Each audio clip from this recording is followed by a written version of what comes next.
सो hello हाजिक, once again a very good morning to you. Welcome to our science class. Yes, आज हम लोग science में chemistry portion में कंपाउंड्स एंड मिक्सचर का पार्ट 2 देखने वाले हैं। तो जो चीज़ उसमें बची हुई है वो आज हम लोग डिस्कस करेंगे। ठीक है, एक वीडियो और होगा, उसके बाद ये साइंस का ये वाला चैप्टर हम लोग का समाप्त हो जाएगा। तो चलते हैं फटाफट से अपने वीडियो पर और चीज़ों को डिस्कस करते हैं। ये रहा अपना कंपाउंड, यहाँ तक हम पहुँच गए थे। एक्टिविटी 8.4 से स्टार्ट करना है। ठीक है, लेट अस एक्सपेरिमेंट। यहाँ पर हम क्या करने चल रहे हैं, थोड़ा सा ध्यान दो भाई। यहाँ पर हम करने चल रहे हैं, let us explore if we can separate the elements in sugar. Sugar के एलिमेंट को क्या हम लोग अलग अलग कर सकते हैं या फिर नहीं, ये हम लोग देखने चल रहे हैं। Activity 8.4 late us experiment. आओ एक्सपेरिमेंट करते हैं। Put a tea spoon of sugar in boiling tube. क्या करो, एक स्पून में, एक चम्मच में शुगर को बॉइलिंग ट्यूब में डालो। Heat it gently as shown in figure 8.12a।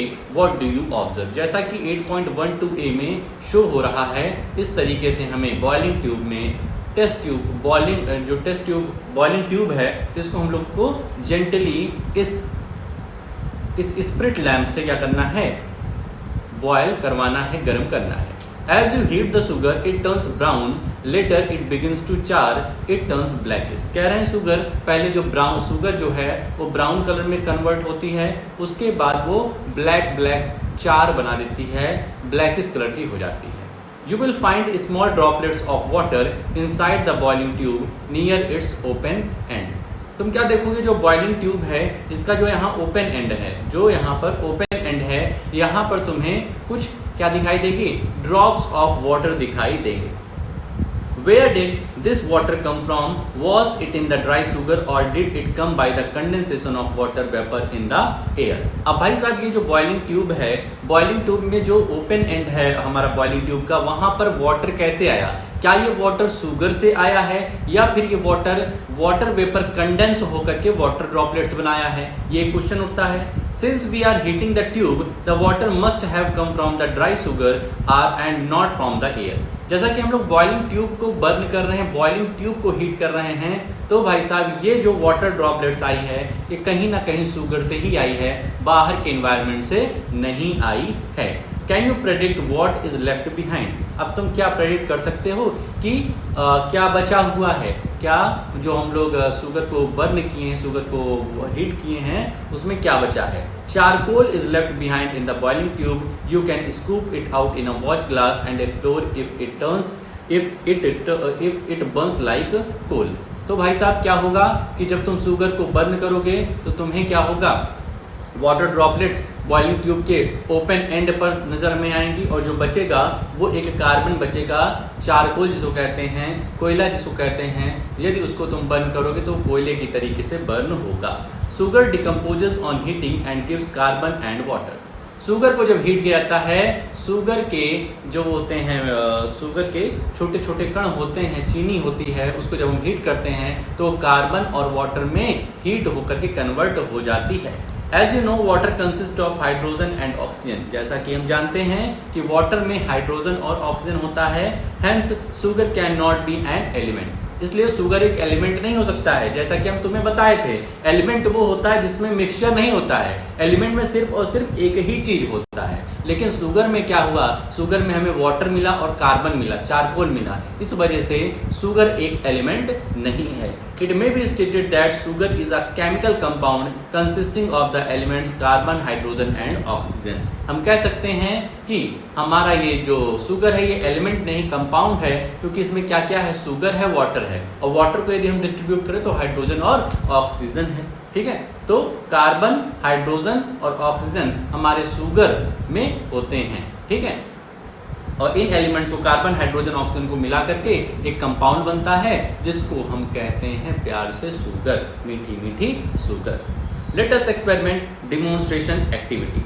ठीक है, take 5.6 gram of iron filings figure 8.13a and 3.2 grams of sulphur powder on a watch glass, observe them carefully. अब ये अगली एक्टिविटी में कह रहे हैं कि भाई साहब क्या करो, जो आयरन फाइलिंग्स हैं, मतलब लोहे के छोटे छोटे कण हैं, उनको और और क्या करो, सल्फर पाउडर को ले लो, उनको अलग अलग वॉच ग्लास में रखो, अलग अलग तस्तरी में रखो और उनको अच्छे से देखो। Mix them thoroughly in a watch glass, label this mixture as sample A. अब क्या करो, इस सल्फर पाउडर और आयरन फाइलिंग्स को मिक्स कर दो और मिक्स करने के बाद इनको ध्यान से देखो। इज दिस अ यूनिफॉर्म और non uniform mixture? Uniform mixture ऐसा मिक्सचर होता है कि बहुत ही अच्छे से मिल जाए, और नॉन यूनिफॉर्म होता है जो अच्छे से ना मिल पाए। ठीक है, तो यहाँ पर हमें नॉन यूनिफॉर्म मिक्सचर दिखाई देगा। Can you observe both iron and sulphur as separate substances? तो यस, हम लोग आयरन फाइलिंग और सल्फर पाउडर को अलग अलग तरीके से देख पा रहे हैं इस मिक्सचर में। Take half of sample A in china dish and gently heat it with continuous stirring until a black mass is form. क्या करो, अब इस सैंपल ए में से जो हम सैंपल तैयार किए इन दोनों को मिक्स करके इसमें से आधा पार्ट ले लो चाइना डिश में और उसको क्या करो, जेंटली हीट करना शुरू करो और उसको स्टिर करते रहो। तब तक करना है जब तक कि हमें एक ब्लैक कलर का मटेरियल नहीं मिल जाता है। Let the content of the China dish cool. अब इसको थोड़ा सा ठंडा होने दो। Place this black mass in a mortar and grind it with the help of pastel. अब क्या करो, इसको ग्राइंड करो। इस जो ब्लैक कलर का हमें मटेरियल मिला हुआ है इसको क्या करो, मोर्टार में ग्राइंड करो। Now put it on another watch glass and label it as sample B. और जो भी हम लोगों ने ग्राइंड करके ये मटेरियल तैयार किया है इसको हम दूसरे वॉच ग्लास में रखेंगे, दूसरे हम लोग कंटेनर में रखेंगे और इसको सैंपल बी रखेंगे। Now you have two samples, sample A and sample B, figure 8.16 A and B. इस तरीके के दो सैंपल हमारे सामने तैयार हुए। ये क्या है, ये हमारा सल्फर पाउडर और आयरन फाइलिंग्स का मिक्सचर है और ये इसको हीट करने के बाद हमें इस तरीके से एक मटेरियल मिला हुआ है। Compare both the sample A and B by step by step and record your observation in table 8.2। अब दोनों को अच्छे से ऑब्जर्व करना है अलग अलग क्राइटेरिया पर और बताना है। Step 1, appearance. Compare the appearance of sample A and sample be like colour and texture. सबसे पहले दिख कैसे रहा है, सबसे पहले हमें बताना है दिख कैसे रहा है, किस कलर का दिख रहा है, कैसे टेक्सचर है। दूसरा है magnet test. Take a magnet and move it over the sample A, what do you observe? Sample A and sample B 1 by 1। इस पर मैग्नेट लेके जाओ और इस पर मैग्नेट लेके जाओ, तुम क्या देखोगे? एक में देखोगे कि आयरन फाइलिंग्स आगे चिपक गई, दूसरे में देखोगे आयरन फाइलिंग्स आकर के चिपक नहीं रही है। Gas test. Take a small amount of sample A in test tube and a few drops of dilute hydrochloric acid. Sample A को एक टेस्ट ट्यूब में डालो, उसमें डाइल्यूट हाइड्रोक्लोरिक एसिड डालो और बताओ कि इसमें कौन सा गैस बन रहा है। What do you observe? Gently smell the evolved gas by wafting it towards your nose. जो उससे गैस निकल रही है उसको वैफ करो, मतलब ऐसे गैस, जैसे ये टेस्ट ट्यूब है यहाँ से गैस निकल रही है तो थोड़ा सा गैस को ऐसे कर दो, जो तुम्हारी नाक के पास आएगी तो उसको थोड़ा सा सूंघो, ज़्यादा नहीं सूंघना, थोड़ा सूंघो और बताओ कैसे महक रहा है। Test the evolve gas by bringing a burning splinter on lighted candle near the mouth of the test tube. Sample A, sample B. तो सैंपल ए में तुम देखोगे, सैंपल ए में देखोगे कि जो सल्फर पाउडर और आयरन फाइलिंग्स का मिक्सचर बना के तैयार किए थे उसको टेस्ट ट्यूब में डालोगे, डाइल्यूट हाइड्रोक्लोरिक एसिड डालोगे तो जैसे कैंडल लेके आओगे पॉप साउंड करके कैंडल बुझ जाएगी, पॉप साउंड करके कैंडल बुझ जाएगी। इसका मतलब इसमें जो गैस है वो हाइड्रोजन है। सैंपल बी मतलब जो हम लोगों ने उसको थोड़ा सा हीट कर दिया, सल्फर पाउडर और आयरन फाइलिंग को मिक्स करके हीट कर दिया, फिर उसमें डाइल्यूट हाइड्रोक्लोरिक एसिड डाल रहे हैं तो उससे ऑक्सीजन गैस इवॉल्व हो रही है, ऑक्सीजन गैस निकल रही है और हमारे कैंडल को और इग्नाइट कर रही है और उसको जला रही है। ठीक है, और अपीयरेंस कैसा दिख रहा है ये तो तुम जानते हो, देखने में कैसा लग रहा है। मैग्नेट टेस्ट बता दिया। सम डिस्कशन पॉइंट्स, कुछ डिस्कशन पॉइंट्स हैं। Do the samples A and B look the same? क्या सैंपल ए और बी एक जैसे दिखते हैं? बिल्कुल नहीं। Which sample exhibit magnetic property? किसमें मैग्नेटिक प्रॉपर्टी है? तो सैंपल ए में। Can we separate the components of sample A and B? तो सैंपल ए के कंपोनेंट्स को अलग करना आसान है, सैंपल बी के कंपोनेंट को अलग करना कठिन है, मुश्किल है। क्यों? क्योंकि अब वो पिघल गया है, वो मिक्स हो गया है अच्छी तरीके से। On adding dilute hydrochloric acid do gases evolve in both sample A and B? तो यस, एक में ऑक्सीजन एक में hydrogen.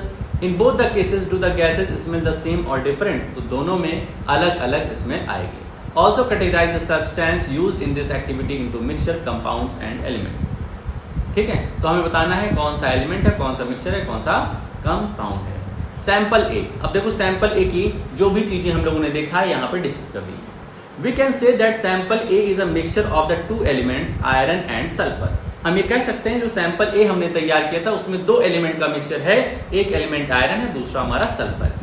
Its component retain their properties and their black and yellow colored particles can be seen। ठीक है, इस component के जो भी हम लोगों ने देखा तो इसमें जो हमारा सल्फर है वो थोड़ा सा येलो कलर का दिखाई देगा और जो हमारा आयरन है वो ब्लैक कलर का दिखाई देगा। तो ब्लैक और येलो कलर का हमें वो सैंपल दिख रहा है, sample number A. On bringing magnet near sample A, the iron filings gets attracted towards the magnet. Hence, iron and sulfur can be separated. जैसे ही तुम एक मैग्नेट लेके जाओगे इस आयरन और सल्फर पाउडर के मिक्सचर पर, तो क्या होगा, आयरन फाइलिंग जितनी भी है उस मैग्नेट में चिपक जाएंगी। बचेगा क्या, सिर्फ सल्फर, येलो सल्फर बचेगा। तो इसको हम लोग अच्छे तरीके से, बहुत ही आसान तरीके से सेपरेट कर सकते हैं। You might have observed that in sample A, iron in the mixture react with dilute hydrochloric acid to form iron chloride and hydrogen gas। जैसा कि हम लोग जानते हैं कि जैसे ही सैंपल ए से जो हम लोग ने मिक्सचर निकाला आयरन फाइलिंग्स और सल्फर पाउडर का, इसको हम लोग डाइल्यूट हाइड्रोक्लोरिक एसिड में डालते हैं तो हमें क्या मिलता है, आयरन क्लोराइड और हाइड्रोजन गैस। आयरन क्लोराइड और हाइड्रोजन गैस तब मिलता है जब इस सल्फर पाउडर के जो मिक्सचर तैयार हुआ है इसमें डाइल्यूट हाइड्रोक्लोरिक एसिड हम लोग डालते हैं। ठीक है, तो हाइड्रोजन गैस मिलेगा। हाइड्रोजन गैस की स्मेल कैसी होती है, द गैस इज कलरलेस, ये कलरलेस होता है, हैज नो स्मेल, इसमें हाइड्रोजन गैस की कोई स्मेल नहीं होती, and Burns with a popped sound. ठीक है, इस गैस की कोई रंग नहीं होता है, कोई महक नहीं होती है और पॉप साउंड के साथ ये बर्न करता है। कोई भी कैंडल लेके आओगे तो पॉप साउंड करके वो कैंडल को बुझा देगा। ठीक है, रिएक्शन कैसी है, iron plus dilute hydrochloric acid gives iron chloride plus hydrogen gas. Iron को डाइल्यूट हाइड्रोक्लोरिक एसिड में डालेंगे। ध्यान रखना, हाइड्रोक्लोरिक एसिड एक डाइल्यूट होता है, एक कंसंट्रेटेड होता है। कंसंट्रेटेड में एसिड की मात्रा ज़्यादा रहती है, डाइल्यूट में वाटर की मात्रा ज़्यादा रहती है। Sulfur on the other hand is left as yellow solid at the bottom of the test tube. This shows that sulfur does not react with hydrochloric acid. Sulphur जो है इस मिक्सचर में, जो सल्फर और आयरन फाइलिंग्स में जो sulphur है वो जा करके टेस्ट ट्यूब में नीचे की तरफ बैठ जाएगा। इससे ये क्लियर होता है कि जो हमारा सल्फर है वो हाइड्रोक्लोरिक एसिड से रिएक्ट नहीं करता है। सैंपल बी की बात करें जिसमें हम क्या किए हैं, आयरन फाइलिंग्स और सल्फर पाउडर को जेंटली हीट कर दिए हैं, वो मिक्सअप होकर के इस कलर का हो गया है। The black mass obtained in sample B is iron sulphide. We observe that the texture and the colour are the same throughout. ठीक है, हम देखेंगे कि इसका कलर और स्ट्रक्चर सेम रहा है पूरे के पूरे प्रोसीजर में, और जो इसमें ब्लैक कलर का हमको सब्सटेंस मिला है इसको आयरन सल्फाइड कहते हैं। It is form by heating the two elements iron and sulphur. ये इसलिए हुआ क्योंकि आयरन और सल्फर को हीट किया गया। ठीक है, हीट करने पर आयरन और सल्फर आयरन सल्फाइड में कन्वर्ट हो गए। It is not attracted by magnet. ध्यान रखना है ये सब्सटेंस जो बन के तैयार हुआ सैंपल बी वाला, ये मैग्नेट को या मैग्नेट इसको अट्रैक्ट नहीं करता है। The new substance has completely different properties and iron and sulfur can no longer be separated। अब ये जो नया मिक्सचर बन के तैयार हुआ है इसकी नई प्रॉपर्टी है, ना ये आयरन की प्रॉपर्टी एग्जिबिट कर रहा है, ना ही सल्फर की, ये एक अलग प्रॉपर्टी एग्जिबिट कर रहा है। और इनको अब सेपरेट कर पाना आयरन फाइलिंग्स और सल्फर को, ये क्या है, impossible. Hence, we can say that a compound has been formed. Can you explain now why the magnet has no effect on sample B? तो सैंपल बी पे मैग्नेट कुछ असर नहीं करेगा क्योंकि अब आयरन जो है वो आयरन नहीं है, अब वो आयरन सल्फाइड हो गया, तो इसमें आयरन की मात्रा खत्म हो गई, आयरन की प्रॉपर्टी खत्म हो गई। Also sample B iron sulfide reacts with dilute hydrochloric acid to form iron chloride and hydrogen sulfide gas. The gas is colorless and has a rotten egg-like odor. तो भाई साहब अब जो सैंपल बी हमारा तैयार हुआ है इसमें जब डाइल्यूट हाइड्रोक्लोरिक एसिड डालते हैं तो ये हाइड्रोजन सल्फाइड गैस और आयरन क्लोराइड में कन्वर्ट होता है, वो हमारा ब्लैक कलर का मास। ठीक है, गैस कौन सी बनती है, पहले वाले सैंपल में हमारी गैस बनेगी पहले वाले सैंपल में हमारे गैस हाइड्रोजन बनेगी, इसमें हाइड्रोजन सल्फाइड। इसके थोड़ा सा पहले हम तुम्हें ये बताएं कि इसमें ऑक्सीजन गैस बनेगी, लेकिन नहीं, हाइड्रोजन सल्फाइड गैस बनेगी। The reaction can be represented as iron sulphide और डाइल्यूट हाइड्रोक्लोरिक एसिड को जब हम रिएक्ट कराते हैं तो आयरन क्लोराइड और हाइड्रोजन सल्फाइड नाम की गैस यहाँ पर बनती है। तो इस तरीके से हम लोगों ने आज का ये पॉइंट डिस्कस किया। भाई साहब मैं पढ़ाया हूँ, समझाया हूँ, समझ में आया है, अच्छी बात है। नहीं आया है तो जो पॉइंट नहीं आया है उसको जा करके दोबारा से वीडियो में देख लो और रीडिंग जरूर करो। रीडिंग करने से ये होता है कि तुम्हें भी क्लियर होता है कि हाँ तुम्हें क्या समझ में आया, क्या नहीं आया। और चीज़ों को हल्के में लोगे, सोचोगे जल्दी जल्दी बस काम निपटा दें, होमवर्क खत्म हो, उसके बाद छुट्टी, तो भाई साहब कोई मतलब नहीं है पढ़ने से। इससे अच्छा है छुट्टी ले लो हफ्ते 10 दिन की, आराम से आराम करो, ठीक है। लेकिन अगर पढ़ रहे हो तो जितना मैं काम दे रहा हूँ उतना करो, ठीक है। तो रीडिंग कर लेना, जो समझ ना आए शाम को पूछ लेना, और जो भी इंपॉर्टेंट पॉइंट्स तुमको नज़र में आ रहे हैं उसको अपनी कॉपी में नोट डाउन कर लेना। तो आज के लिए अपने इस वीडियो में हम लोग इतना ही रखते हैं, मिलते हैं नेक्स्ट वीडियो में। ओके।